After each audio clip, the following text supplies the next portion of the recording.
Hello and welcome to the Chris Hole Podcast on iCode Media. Today I had a great conversation with my good friend, Dr. Aaron Werner. Aaron has his own podcast that I want you to check out. We had a really great conversation about the future of the profession, about the troubles and trials within the profession, but the opportunity that we have as well. So as always, please enjoy our conversation. Be sure to subscribe to the podcast, write a review, share it with your friends, and support those who support us. The most common questions I get include, what ophthalmological codes or evaluation and management codes should I use? What ICD-10 codes do I need to bill with this CPT code? What CPT codes can be billed together and what can't? And my favorite, how do I manage a patient who has diabetes who comes in for a quote-unquote routine eye exam? These questions really highlight the confusion and uncertainty that serves as a daunting hurdle for providers, makes it more challenging for them to care for their patients and provide those patients with the best opportunity for a lifetime of ocular health and clear vision. That's why we built iCode Education, for this specific purpose. Our mission is to provide optometrists with resources to help you understand disease states, revenue cycles, and billing and coding so that you can put that on autopilot and truly care for your patients. Check out iCodeEducation.com. That's EYECODE education.com. We've developed a premier billing and coding bundle that includes all of our billing and coding resources in one place. We also have a 10% discount code just for listeners of this podcast. Enter the coupon code EYECODEMEDIA22 at checkout. We'd love to work with you. Check out iCodeEducation.com.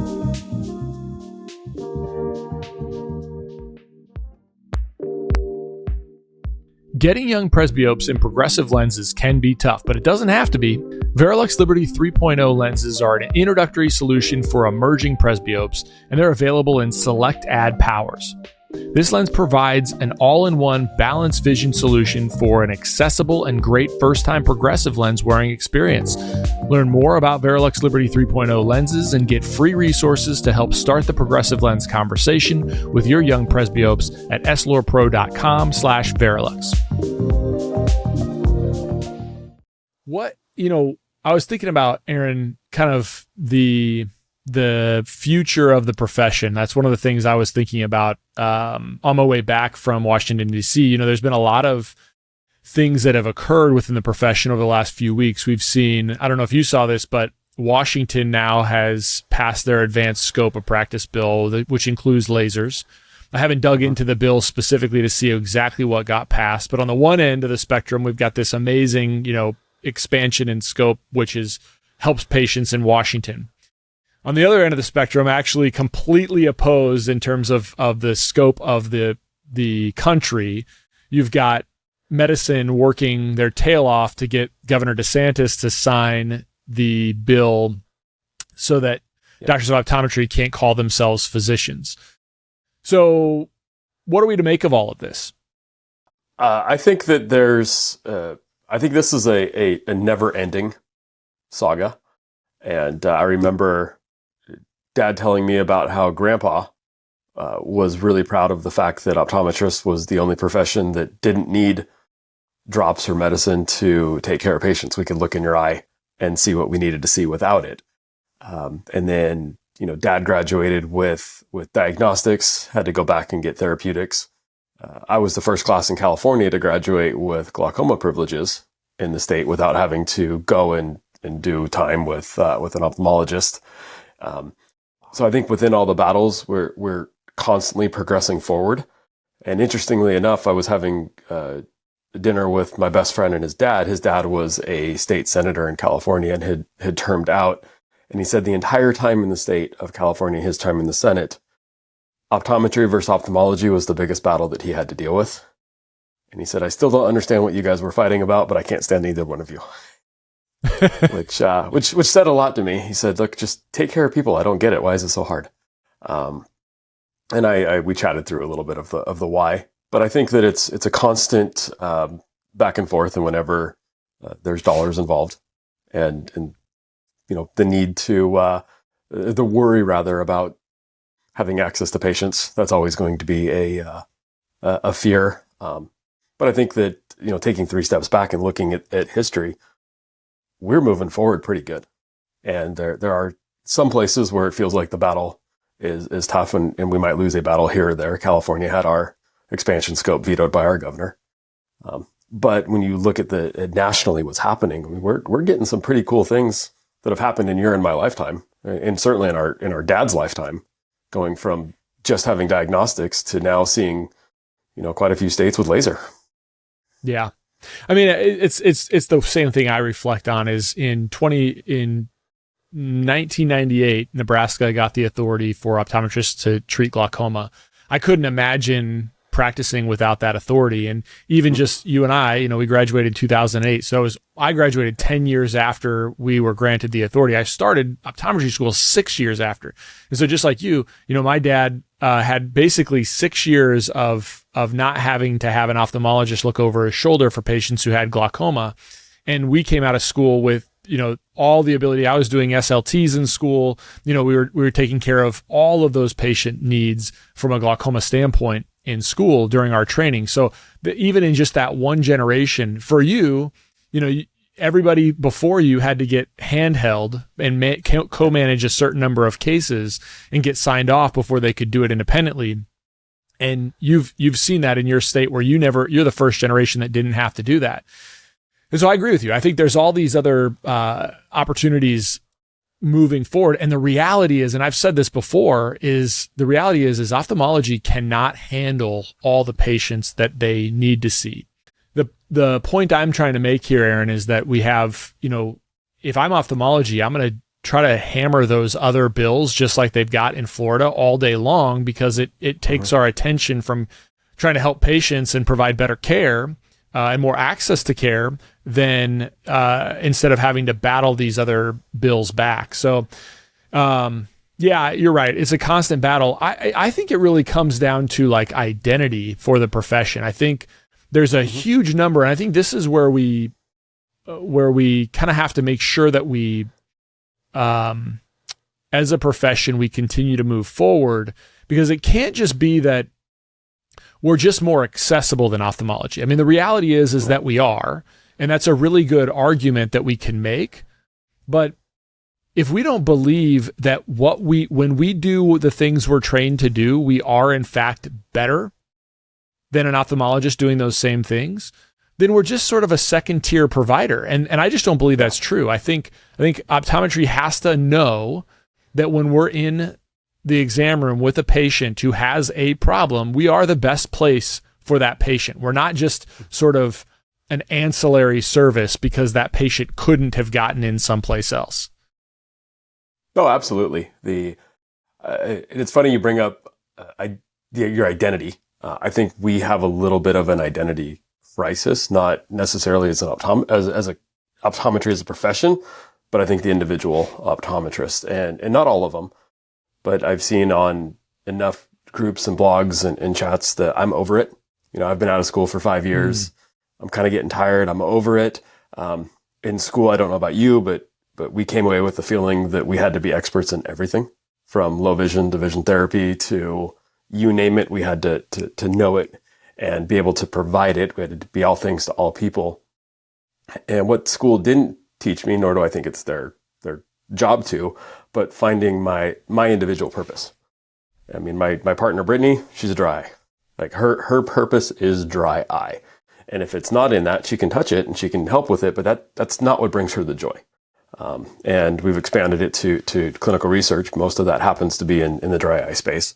But that's what brings her joy. That's her purpose. If there's a low vision patient, there's a binocular vision patient, we don't really touch it. We refer out because we've realized that's not our joy.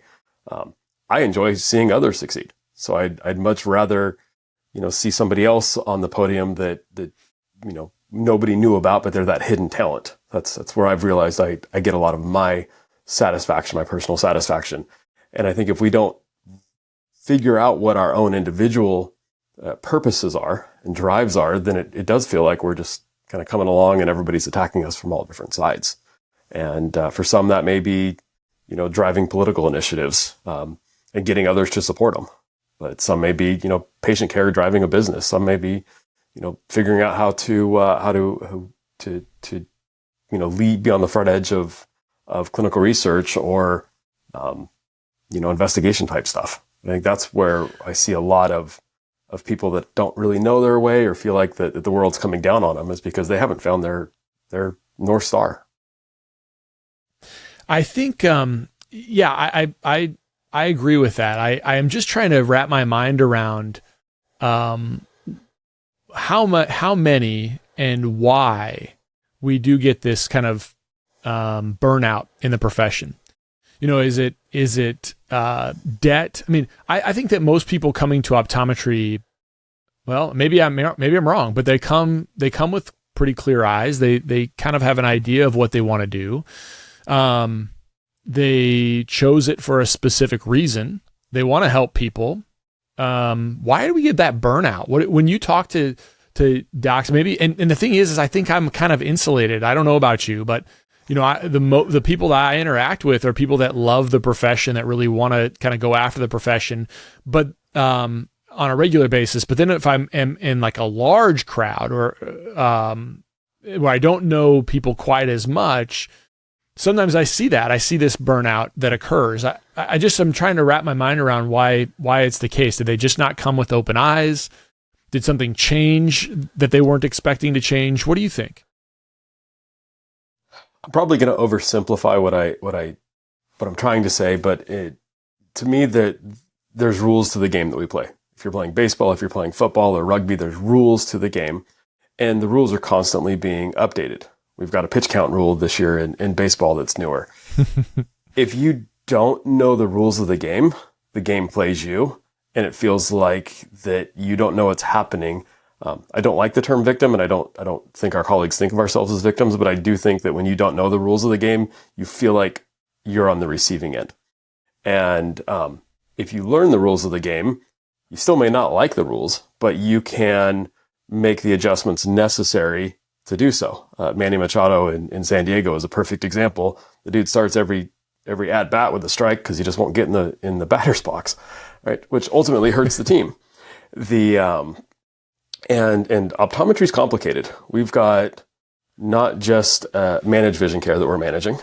We don't have medical that we're managing. We also have, private pay and non-covered services we're engaging with. So at any given interaction, you may have 3 different payers at play. That's complex. We're lucky enough to have a retail aspect, but that's also a challenge to have a retail aspect of the practice. And I think that with all these different aspects of the practice, there's a lot of rules to learn. And those that are part of a larger community, you don't have to take it upon yourself to learn the rules, but you have to have resources. And those that are part of a larger community, engage with that larger community, feel more empowered because they know where to go. They know how to where to seek help, where to seek trusted colleagues without being judged. I think the ones that are by themselves and came out of school with the idea that, I can do this, or came out of being an associate in a practice for a long time and then coming in on their own saying, oh, I can do this. I've been in that space. If you never learned the rules, it's tough to feel like you're in control. I think that's true. I think it's this mentality that you are against other people. And obviously both of us are Vision Source doctors. Both of us believe in the ideas behind Vision Source. And we could talk about that as well, but I think kind of trusting other people who have been there before you. I think when I think about what has allowed me to excel to the degree that I have is I've got really good people around me, people that I've trusted and relied on their opinions, people that I've trusted and relied on their processes. I've never felt like I'm alone in that. I've never felt like I've got to have that I don't understand the rules, or if I can't understand the rules, that I can't rely on somebody else to help me out understanding those rules, as you so describe. It's also interesting when you really try to put your finger on the pulse of the way an optometrist think. Optometrists do think a specific way. And it's very interesting. Last night I was in Washington, D.C., and we had Peak actually sponsored a meeting for Courtney Thielen's group out in Northern Virginia, and so we did a talk on Peak, but we also did a discussion related to total patient care and building a pillar within the practice. And it's always amazing, no matter where I go, when you have a group of doctors that align together, like Vision Source, that kind of see things through that similar light, I can make broad statements like optometrists generally do this. And you can see almost every head nod because we're sort of inclined to, in this whole complexity of like, okay, medical, managed vision care, routine, cash pay patients that don't have any insurance. We're sort of, our heartstrings are kind of tugged to try to help patients. And I always say this, and as an optometrist, we will work against our own interests because we want patients to be happy. I don't know that exists in every other healthcare profession or profession in general, but it is just our nature. But when I'm in a room like that, I can say something like, look, who does this? And everybody does it. Everybody does the exact same thing. And I don't know that because I know them in particular.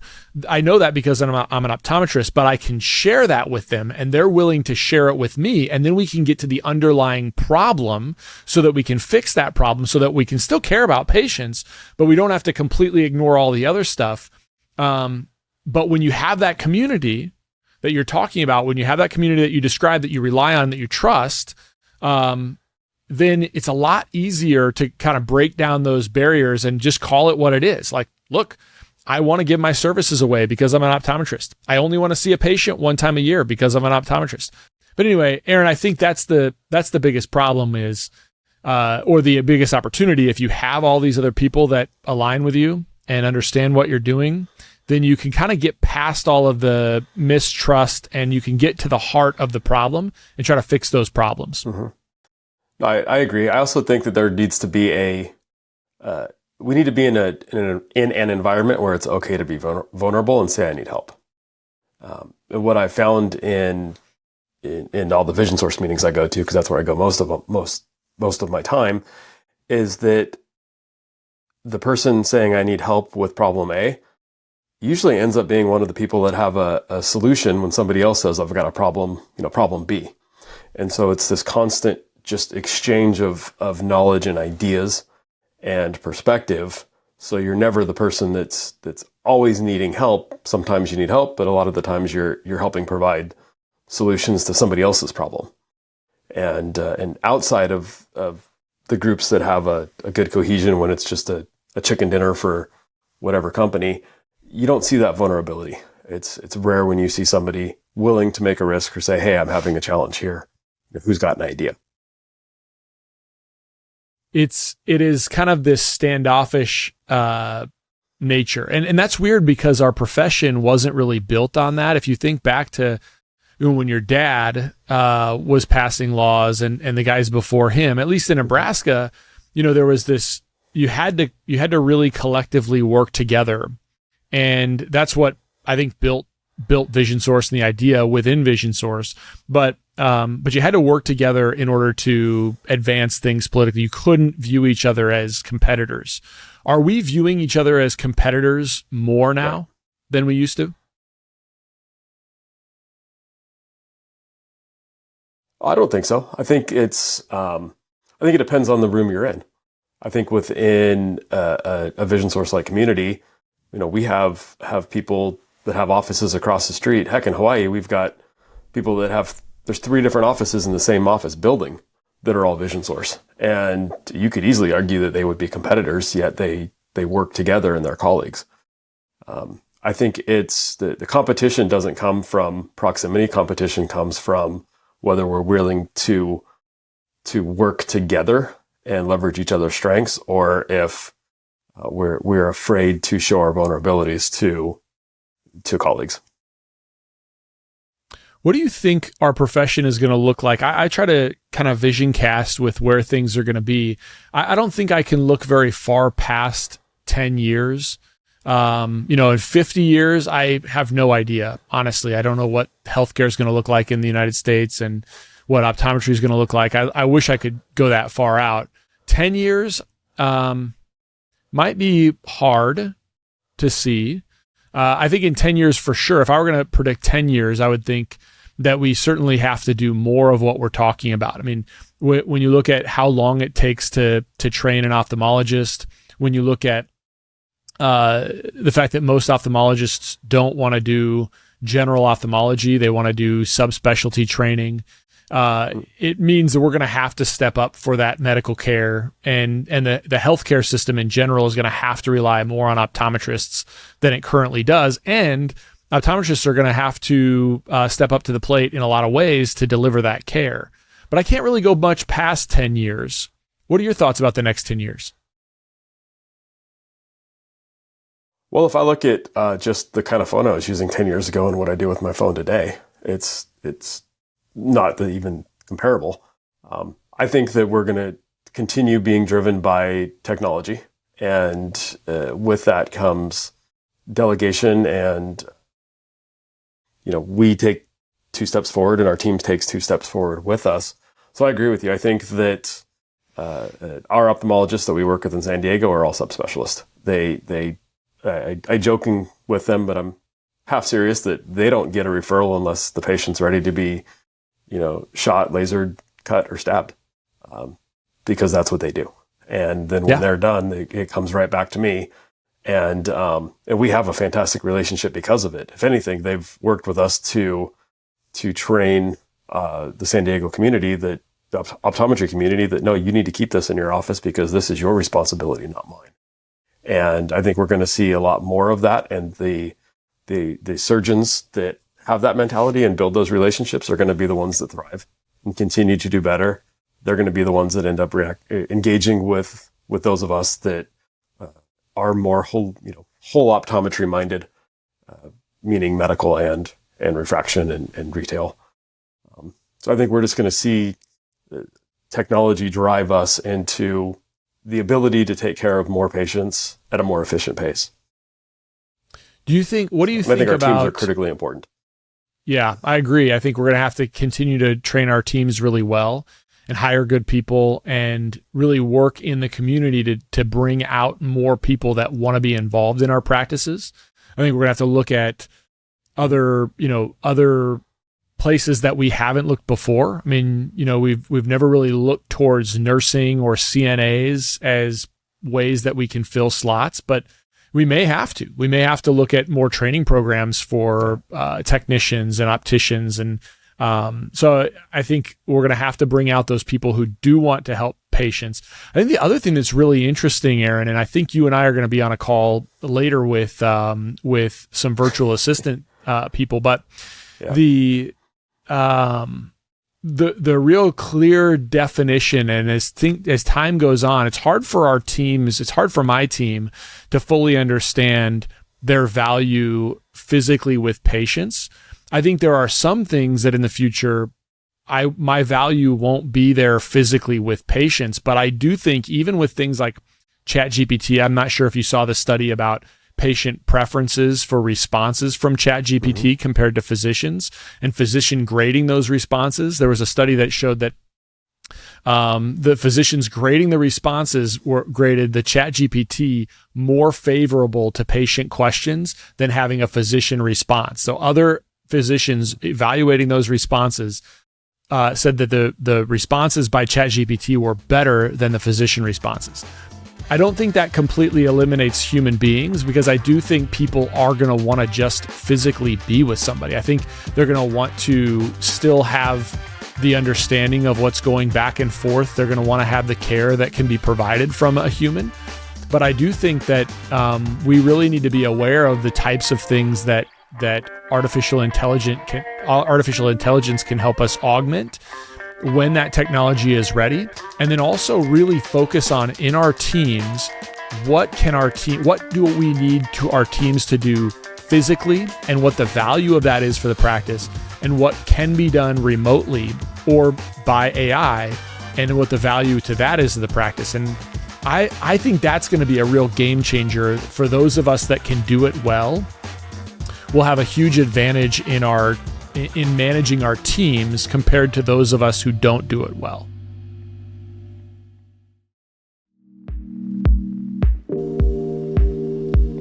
Young and emerging presbyopes can be tricky. These patients want and need additional help at near, They can be resistant to solutions that create even mild distance blur. The MyDay multifocal lens has been great for our presbyopic patients. It allows those patients to transition into a multifocal more easily. We've had this lens now for long enough that we've been able to see how simple transitions can be from an adaptation standpoint from lower ad designs to higher ad designs. The MyDay multifocal material is CooperVision's softest one-day hydrogel lens and features aquaform technology combining the unique balance of high oxygen permeability with natural wettability in one material. The result is a highly breathable lens that keeps our patients' eyes looking clear, white, and healthy. So if you haven't started utilizing MyDay multifocal in your practice, I'd encourage you to reach out to your CooperVision representative to get started.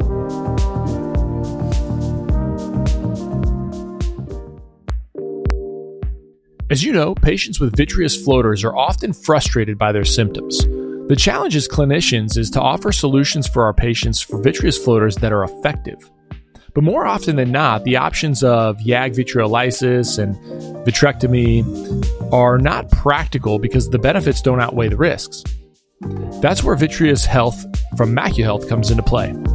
Previously on the podcast, I've discussed the FLIES study with Dr. John Nolan, and the bottom line is that I can be confident prescribing this for my patients with floaters because I can tell them a large randomized placebo-controlled trial found that after 6 months of supplementation with Vitreous Health, floaters were reduced in size by approximately 30%, and 70% of patients had an improvement in their symptoms. Vitreous Health has been great for my patients, and we really feel like we have a viable option to treat patients with vitreous floaters now that we didn't have before. If you're not utilizing Vitreous Health for your patients, reach out to your MacuHealth representative now.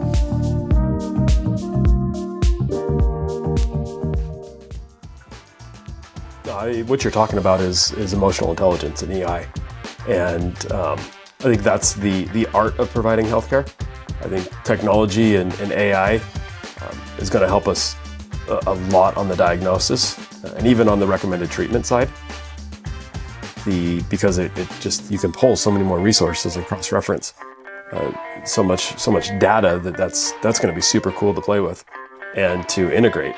But it's the emotional intelligence, that human connection part that I don't think you will ever be able to truly teach a machine how to do. It can put the right words in place, but the tonality, the hand holding, physically the hand holding and personal connection, they won't have.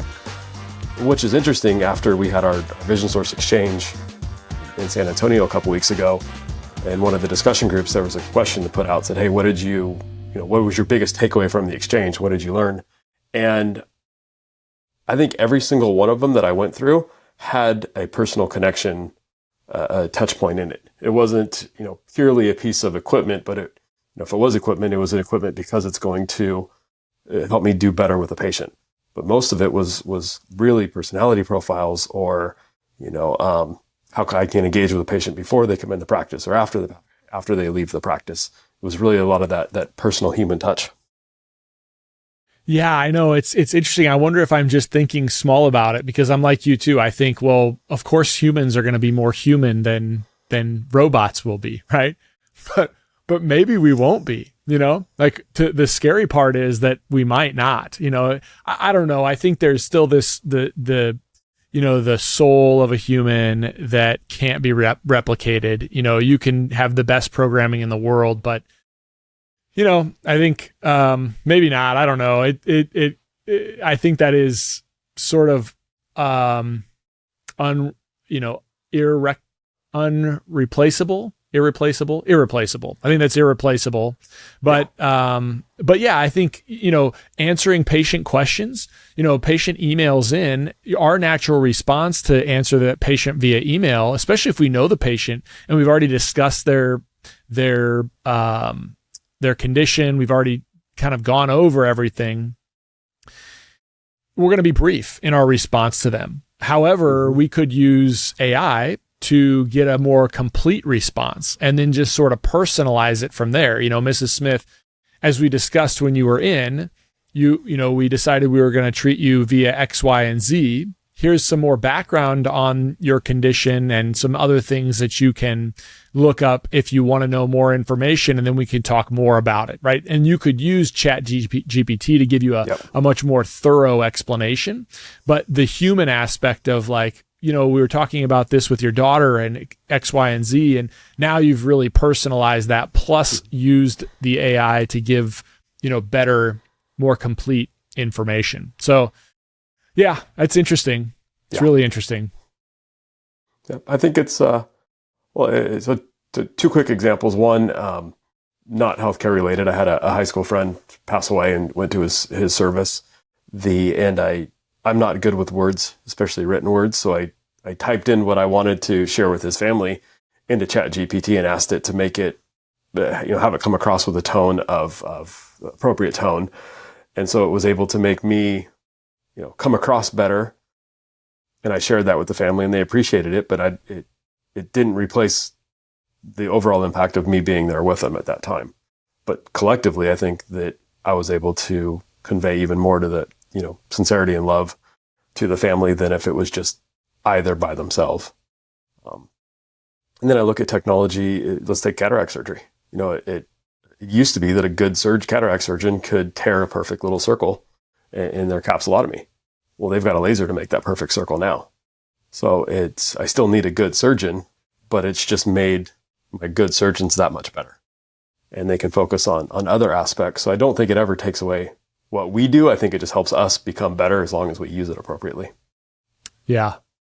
Yeah, I know it's really interesting. And I think in a lot of ways, that's what the Florida stuff is kind of weird with. Like, we're in the Wild West in a lot of ways. Telehealth is the Wild West right now. I mean, I have no illusions. I don't do this, but there's no, I could certainly hop online and provide care to somebody in Florida and stick whatever credentials I would want to on the back of my name. And that patient could hop on Stripe and give me their money, and I could diagnose a foot problem. And most patients wouldn't have any thoughts about it, right? Especially if they went to some other third-party entity that they already abdicated their trust to say, you're going to do the background research on Dr. XYZ to know if they're appropriate for me to see, right? And so we're in the Wild West as it comes to technology, telehealth technology and AI. And so on the one hand, we have that. On the other hand, we have this kind of harsh sort of restriction and prohibition on people who are actually physically present with physical degrees. And so it's weird. It's really weird. It is. I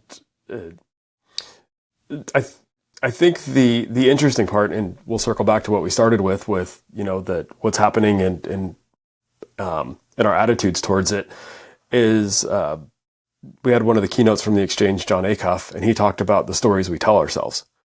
And we can either be in a world that's crazy right now and going in 20 different directions and we feel like a ship without a sail and a rudder, or we can think of how cool is the time that we're in. Like, look at how we're able to connect with people all across the world. Look at how we're able to visually talk to each other. You and I watched this on the Jetsons, where you could talk to a screen and see the other person. And now we're doing it on a daily basis. So it's so much is happening and so many advances are happening that, and not all of them are positive, but the vast majority of them are. And we have the opportunity to take those and use them however we would like. And so the story of saying, hey, look at all these amazing things that are happening. Look at the things that I get to be a part of. This is the stuff that, our dad's going through school. I doubt ever even dreamed would happen. And so a lot of it just comes down to what the stories we tell ourselves, the stories we tell our patients, the stories we tell our teams and our staffs, and, whether those are positive and optimistic and, look where we're going to be, not just in 10 years, but in 2 years.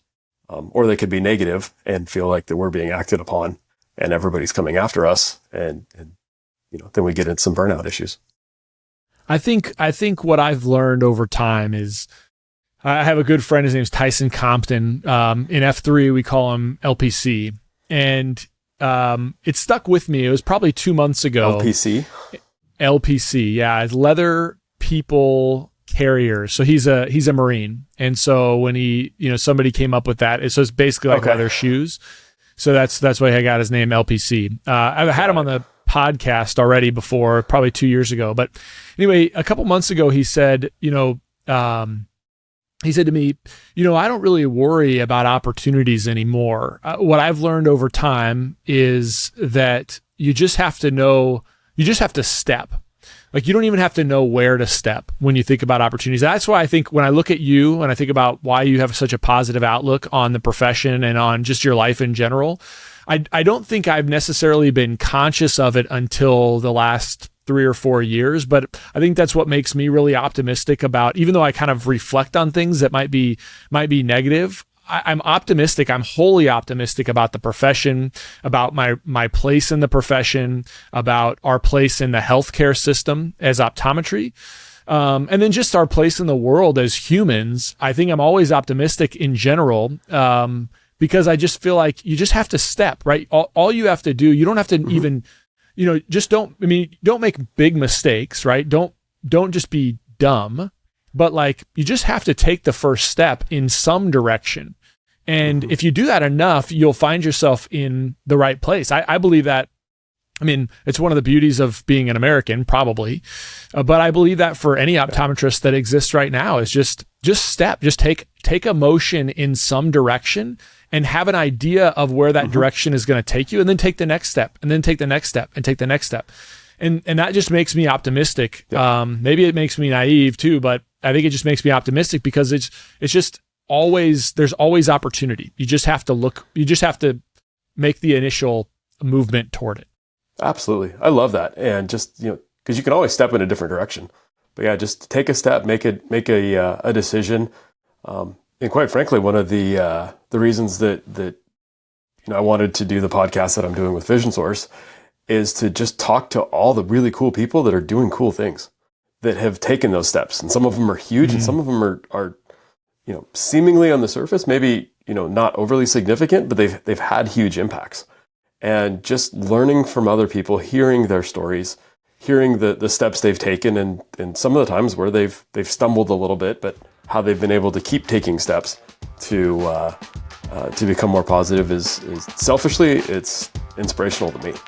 And being able to record it and share it with others, hopefully they're getting ideas and getting motivated to take their own steps. Yeah, totally. All right. Well, so Aaron, I have a whole bunch of other stuff that I could talk to you about, but I think you and I should be respectful. I'll be respectful of your time for sure.